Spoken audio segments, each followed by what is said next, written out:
What's up guys, it's River, and today we're going to figure out if the Canon M50 Mark II is worth it, especially when you compare it to the almost identical and slightly cheaper Canon M50 Mark I. In this video, we're going to look at both cameras, look at the differences and the similarities, and figure out which M50 is right for you. This video is going to have a ton of information on both of these cameras, so make sure to stick around till the end of the video.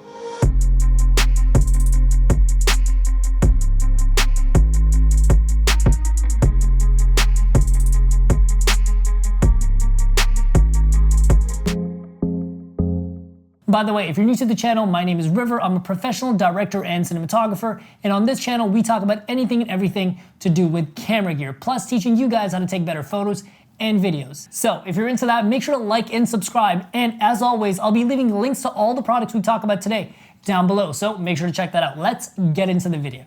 So let's get right into it. The first thing we have to look at is actually, how are these cameras the same? Because from the outside, these cameras are pretty much clones of each other. They both have an extremely small body plus a side articulating screen, which is super helpful for vlogging and being able to see yourself, especially if you're doing a sitting down talking section kind of like this. The button placement on the two cameras is exactly the same, and that's a good thing because the ergonomics on all Canon cameras is phenomenal. All the buttons are exactly where they should be. This camera is super easy to navigate. It's super user friendly. Both cameras have a shutter button and a record button right at the top, plus a mode dial to switch between different modes. However, the best way to use this camera is to actually use the side articulating touchscreen. This articulating touchscreen is extremely responsive. It's as good as the screen on your smartphone. It's really easy to change settings just using the touchscreen or even flip through the menus. And the menu system itself is extremely simple, and pretty much anybody can pick up this camera and use it. So with that out of the way, let's look at the technicals and the raw horsepower in these cameras. Both cameras have a high-end 24 megapixel APS-C size sensor, which is a fancy way of saying really awesome sensor. And because it's a 24 megapixel sensor, for 99% of you, that will be more than enough resolution. The one difference between the Canon M50 Mark II and the Canon M50 Mark I is that the Mark II has a slightly higher ISO range, which basically means the sensor is slightly more sensitive when it comes to low light. Now, this extra sensitivity will be useful when it comes to dark environments. However, you're really not going to notice it in video because both the cameras top out at 12,800 ISO. And when it comes to photos, even at the higher range of 25,600, you're going to get a very grainy image. While that option is available to you in the Mark II, it's not really something that's usable. So as far as I'm concerned, the Mark I and the Mark II have the exact same image. You will not see a difference. And also, I really wouldn't push either of these cameras past 3200 ISO. However, in case you're wondering, when it comes to photos, both cameras do 10 frames per second in full Canon RAW with Canon color science, which means these photos look amazing right out of the camera with almost no editing needed. But if you do want to do some heavy editing and color grading to your photos, because both cameras shoot Canon RAW, you have plenty of flexibility to really edit your photos. And it does all of this with continuous autofocus. I'll talk more about the autofocus down the line. However, for the time being, when it comes to photo autofocus, it is extremely fast and reliable. However, video is where this camera really shines, and I think video is what most of you guys will end up getting the Mark II for. Both M50 cameras shoot full HD up to 60 frames per second, so you do get 2 times slow motion, but on top of that, it also does 120 frames per second, which is 4 times slow motion, however, only in 720p. And on top of that, the stellar autofocus system is still present when it comes to HD video. However, when you switch over to 4K mode, a few things happen. When you go into 4K mode, this camera has a pretty heavy crop on the image, which basically zooms everything in, and that makes it difficult to work with because you can't really get wide shots, but it's also hard to vlog with after that. And I also don't find the 4K image to be as sharp because you're throwing away just a little less than half your sensor. And before I forget, in video mode, this camera still has Canon color science, which means even the video looks amazing right out of the camera with very little editing needed. When it comes to video, you actually have less flexibility when it comes to color grading in post-production, so having those amazing colors right out of the camera is a big, big help. Personally, I don't think the M50 Mark I or the Mark II is really worth it if you're looking for 4K simply because of that crop and the lack of autofocus. So let's talk about the autofocus, because that is definitely a highlight of the M50 cameras. Both of the M50 cameras have dual pixel autofocus, which is almost set it and forget it. It is a stellar autofocusing system. However, the Canon M50 Mark II actually has a few improvements to the autofocusing system. According to Canon, the M50 Mark II's autofocusing system is about 30% faster. Personally, I didn't really notice it. It feels about the same. Now, the Canon M50 Mark II already had face tracking, but with the Mark II, it now has eye tracking. Personally, once again, I don't think it's that big of an improvement. The autofocusing system was already really good, unless you're in really tough autofocusing situations or you're like a die-hard professional.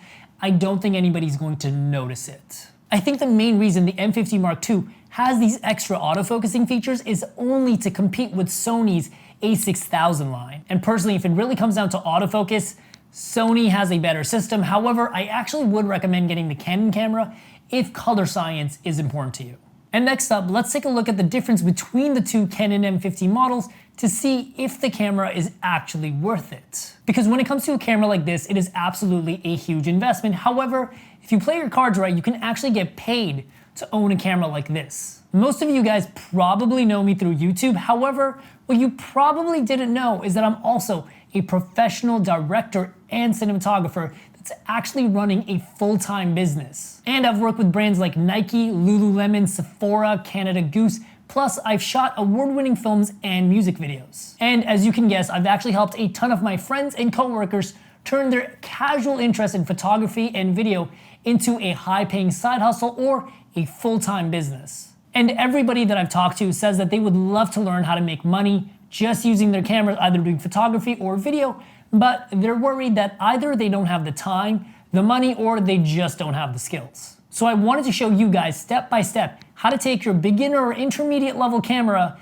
and use it to make money and land and keep high-paying clients, which is why I created the brand new Side Hustle Pro course. And I made this course exactly for that type of person, somebody that wants to make a few $1,000s a month just using their camera without having to work full-time hours or quit their full-time job. Somebody who has a passion for photography and video and would love to learn how to land high-paying clients and get paid to do something that you enjoy. You might be a student that wants to make a little bit of side cash while you're in school, or somebody that's an accountant or an engineer. You love your job, but you want a little bit of side cash, and somebody that has a deep passion for photography and video, and one day you want to turn it into a high-paying full-time job. Whoever you might be, in this course, we're going to set you up for success. The first thing we do in this course is make you a technical master. We show you exactly how to get the most out of your camera and how to use it to its maximum potential. So whether it's camera gear that you already own or camera gear that you're thinking of buying, we're gonna show you how to get the absolute most out of it. On top of that, I'm going to show you all of my creative secrets to produce work that high-paying clients are looking for. And not only that, we're also going to show you how to find your unique style so people come to you specifically for the type of work that you make. But ultimately, the most important thing that we're gonna show you is how to find, land, and maintain relationships with high-paying clients without having to dedicate full-time hours. And for those of you interested in one day turning this into a full-time job, we're gonna show you how to get into the industry and navigate the industry through our Pro Focus module. This module is going to show you how to get into specific niches like YouTube content, music videos, or commercials, how to get into the niche, create a full-time income, but also each niche has an expert visiting us and teaching us how they became successful. So if I have your attention and you're interested, be sure to check out the link down below for the Side Hustle Pro course. And on top of that, for a limited time, I'm actually giving away my Lightroom presets and my cinematic LUTs to people that sign up through this specific video. So if you're interested and you want your work to look just like mine, check out the link in the description down below. And with that being said, let's get back into the Canon M50.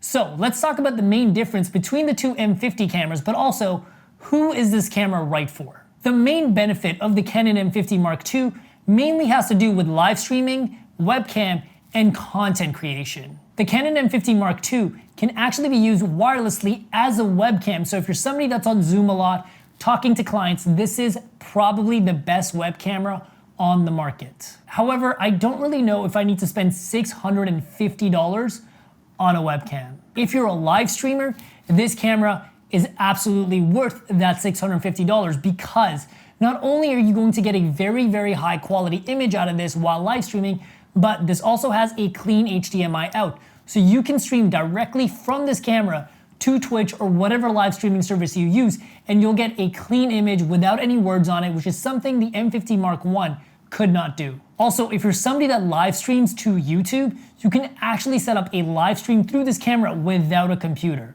All you have to do is set up the live stream on your YouTube channel, put the URL into this camera, and you can start your YouTube live without needing a computer and just using this camera. But the big benefit of having a clean HDMI out is that if you're a filmmaker or a content creator, you can actually plug this camera into an external recorder like the Atomos Ninja, get ProRes high quality video straight out of this camera, and basically it's going to give you way more flexibility with your colors. You're going to get a much more robust codec out of this camera. And if you're somebody that's like a high-end filmmaker that makes commercials maybe, is the type of person that would take the Side Hustle Pro course, that clean HDMI is an absolute must. And if you use an external recorder, you no longer have to worry about the 30-minute record limit that all DSLRs have. So if you're shooting a wedding or you just need to record a really long speech, having that 30-minute time limit removed with an external recorder is a big, big help, which again would not be possible without the clean HDMI out in the Mark II specifically. And another thing that the Mark II does is that it actually supports vertical video natively. Now you can always flip the video in post-production. It's like one adjustment, but it's just really nice to have the video already be vertical when you go into Premiere Pro or Final Cut. It's just really easy. However, the thing that I really wanted in the Mark II was uncropped 4K. Sadly, for an extra 50 bucks, it is not there. So, should you buy the Mark II over the Mark I? So initially, in one of my previous videos, I actually said, hey, I don't really think it's worth the extra money, but back then, the Mark II was almost $100 more, but currently it's only about an extra $50 USD. And personally, I think that $50 is absolutely worth it just for that clean HDMI out, plus that slightly faster autofocusing system, even if you don't notice it. But if you're a live streamer, this is a no-brainer. You must absolutely get this camera over the Mark I. In fact, I think this is probably one of the best cameras on the market right now for live streamers or people who need a wireless webcam. And if you're not one of those people, you're still going to absolutely love this camera if you're a casual photographer or a somewhat casual, semi-professional filmmaker, because overall, this is a stellar camera. Well guys, that's pretty much it. Let me know in the comments down below. Would you get the Mark I or the Mark II? And if you're somebody that wants to turn their passion for photography and film into a high-paying side hustle, make sure to check out the link in the description down below for the Side Hustle Pro course. As always, please leave a like and smash that subscribe button, and I'll see you guys in the next video. Peace.